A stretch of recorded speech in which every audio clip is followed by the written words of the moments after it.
दोस्तों, आज मैं आपको एक ऐसी कहानी सुनाने जा रहा हूं जो आपकी जिंदगी बदल सकती है। ये कहानी है एक साधारण लड़के की जो बहुत बोलता था, लेकिन उसकी बातें किसी को असरदार नहीं लगती थीं। वह इंटरव्यू में रिजेक्ट हुआ, दोस्तों का मजाक बना और रिश्तों में असफल रहा।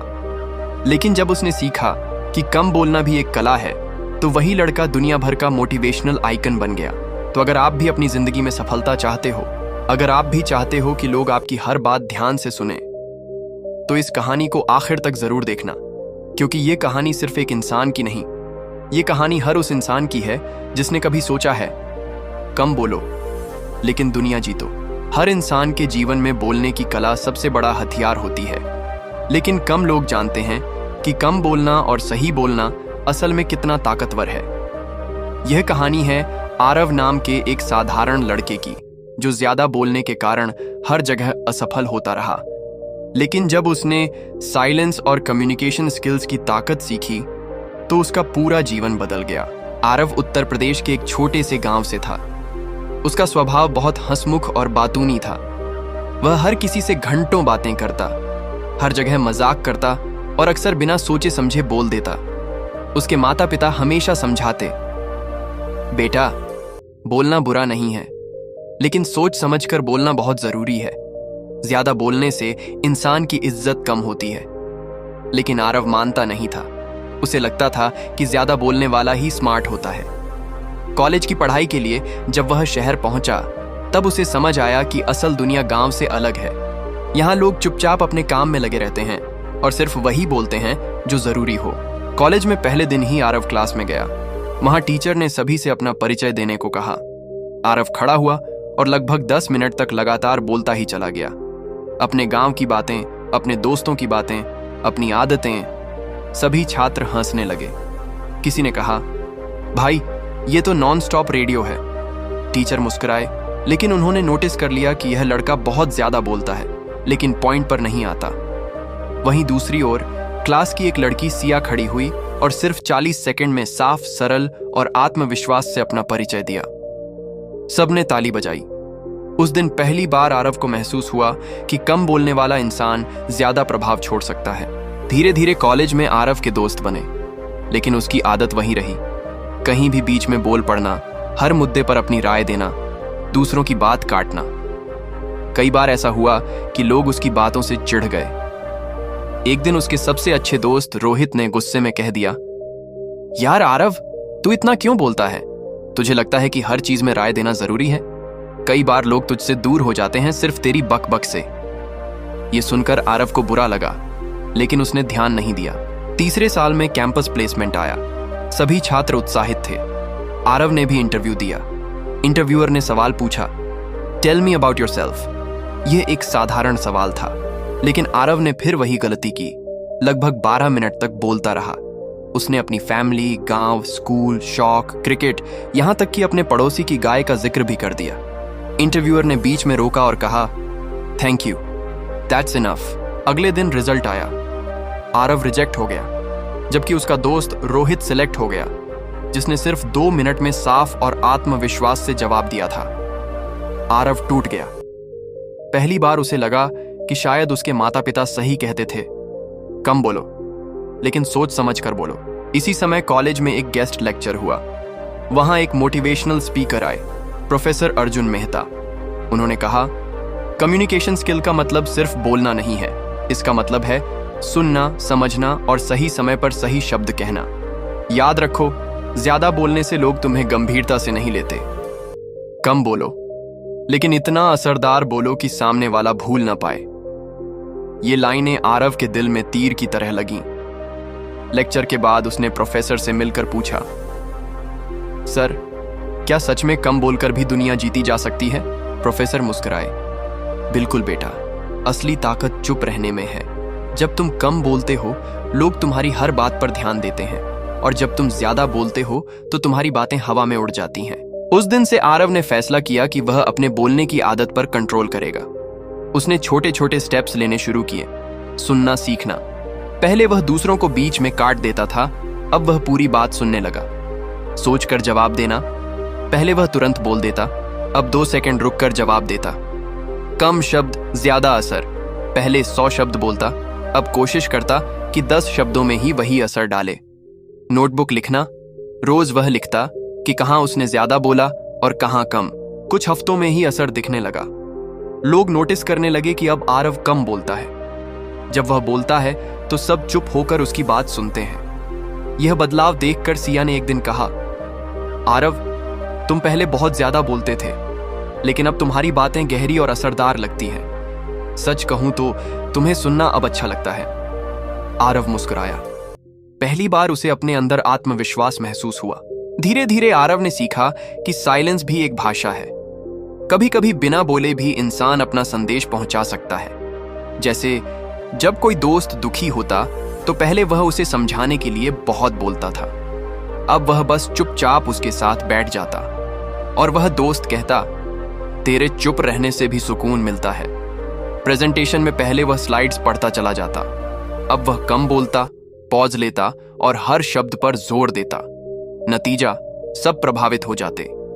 आरव को अब यह समझ आने लगा था कि सफलता उन लोगों को मिलती है जो ज्यादा बोलते नहीं, बल्कि सही बोलते हैं। उसका आत्मविश्वास अब पहले से अलग था।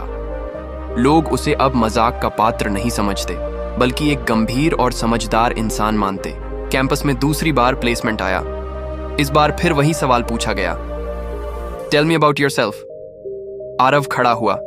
उसने गहरी सांस ली, सिर्फ 90 सेकंड में अपना परिचय दिया, साफ, सरल, असरदार। इंटरव्यूअर ने कहा, impressive, you know how to keep things short and powerful. उस दिन आरव को पहली बार सिलेक्शन लेटर मिला, लेकिन यह तो सिर्फ शुरुआत थी। आगे उसे सीखना था कि कम बोलकर सिर्फ जॉब ही नहीं, बल्कि पूरी दुनिया जीती जा सकती है। आरव ने जब पहली जॉब पाई तो वह बेहद खुश था। यह एक कॉरपोरेट कंपनी थी, जहां हर कोई अंग्रेजी में धारा प्रवाह बात करता था, बैठकों में स्मार्ट तरीके से अपनी राय रखता था और समय की कद्र करता था। पहले दिन ही जब वह ऑफिस पहुंचा तो देखा कि सभी सहकर्मी प्रोफेशनल कपड़े पहने हुए हैं और बातचीत में बेहद संयमित हैं। कोई भी फालतू बातें नहीं कर रहा था।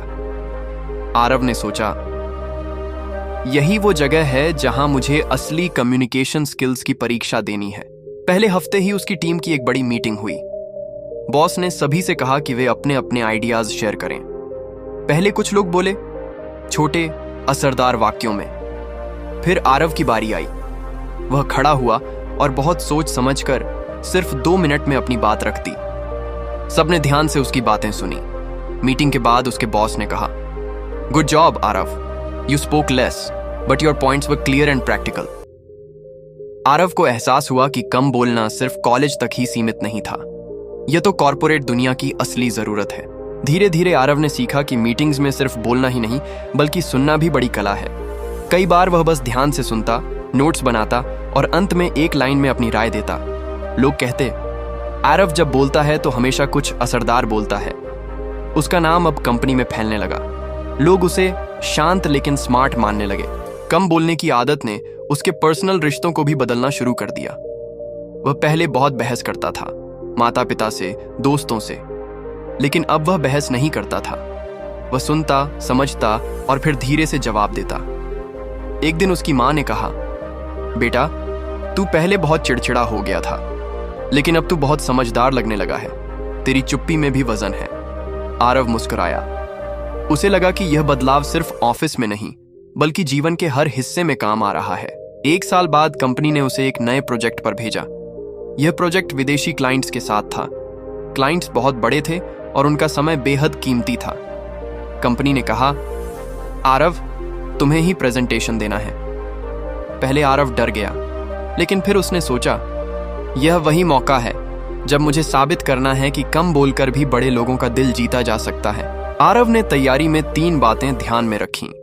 कम शब्द, ज्यादा असर, साफ और सरल भाषा, प्रेजेंटेशन में पॉज और नजर से संपर्क। उसने 30 स्लाइड्स बनाई, लेकिन तय किया कि हर स्लाइड पर सिर्फ 3-4 लाइन ही बोलेगा। प्रेजेंटेशन शुरू हुआ। क्लाइंट्स बेहद गंभीर थे। आरव ने आत्मविश्वास से शुरुआत की। Good morning everyone, I will not take much of your time. Let me directly show you how this project can benefit your company. फिर वह धीरे धीरे हर स्लाइड समझाने लगा। वह बार बार रुकता, मुस्कुराता और क्लाइंट्स की आंखों में देखता। 40 मिनट की मीटिंग में उसने सिर्फ उतना ही कहा जितना जरूरी था। क्लाइंट्स बेहद प्रभावित हुए। अंत में उन्होंने कहा, young man, you are impressive, you know the art of precise communication, we like that, we like. उस प्रेजेंटेशन के बाद कंपनी ने आरव को प्रमोशन दिया। अब वह एक बड़ी टीम का लीडर बन चुका था। लोग कहते, आरव बहुत बड़ा लीडर बनेगा क्योंकि वह फालतू बातें नहीं करता। जब बोलता है तो सब चुप हो जाते हैं। इसी दौरान उसकी दोस्त सिया भी उसी शहर में जॉब कर रही थी। दोनों मिलते रहते थे। पहले सिया उसे बक बक मशीन कहती थी, लेकिन अब वह कहती, आरव, तुमने सच में खुद को बदल लिया है। अब तुम्हें देखकर लगता है कि तुम बहुत मैच्योर हो गए हो। तुम्हारे शब्दों में गहराई आ गई है। धीरे धीरे दोनों के बीच प्यार पनपने लगा। लेकिन जिंदगी हमेशा आसान नहीं होती। एक दिन कंपनी में बहुत बड़ा विवाद हो गया। 2 टीमों के बीच झगड़ा हुआ, किसका प्रोजेक्ट आगे बढ़ेगा। दोनों पक्ष बहस कर रहे थे। चीख पुकार मची हुई थी। आरव चुपचाप सब सुन रहा था। सबसे आखिर में उसने कहा, हम सब बहस कर रहे हैं, लेकिन क्लाइंट क्या चाहता है ये कोई नहीं सोच रहा। क्यों ना हम पहले उनकी जरूरत समझें, फिर फैसला लें। उसकी यह एक लाइन सुनकर सब शांत हो गए। बॉस ने कहा, that's leadership, one simple sentence and the whole debate is solved. Aarav की यह कला इतनी मशहूर हो गई कि उसने कम बोलो लेकिन असरदार बोलो नाम से एक किताब लिखी। यह किताब धीरे धीरे बेस्ट सेलर बन गई। उसे कई जगह स्पीच देने के निमंत्रण आने लगे। लेकिन सबसे दिलचस्प बात यह थी कि लोग उसकी स्पीच सुनने इसलिए आते थे क्योंकि वे जानते थे आरव लंबा नहीं बोलता, लेकिन जो बोलता है दिल को छू जाता है। अब आरव सिर्फ एक प्रोफेशनल नहीं, बल्कि एक लीडर और मोटिवेशनल फिगर बन चुका था। उसने सीखा था कि बोलने से पहले सुनना जरूरी है। कम शब्द, गहरी सोच, सही समय पर सही लाइन पूरी भीड़ को चुप कर सकती है। लेकिन कहानी यहीं खत्म नहीं होती। अब उसकी जिंदगी का सबसे बड़ा इम्तिहान आने वाला था। दुनिया के सामने खड़े होकर अपने शब्दों से लाखों दिल जीतना। तो दोस्तों, ये थी आरव की जिंदगी की सच्चाई, जिसने हमें सिखाया कि ज्यादा बोलना जरूरी नहीं, असरदार बोलना जरूरी है। याद रखो, साइलेंस इज पावर। कम बोलो, लेकिन ऐसा बोलो कि दुनिया हमेशा याद रखे। अगर आपको ये कहानी पसंद आई हो, अगर इससे आपके अंदर जरा भी मोटिवेशन जगा हो, तो इस वीडियो को लाइक करो, अपने दोस्तों के साथ शेयर करो और ऐसी ही लाइफ चेंजिंग कहानियों के लिए चैनल को सब्सक्राइब करना मत भूलना। मिलते हैं अगली कहानी में। तब तक याद रखो, कम बोलो लेकिन दुनिया जीतो।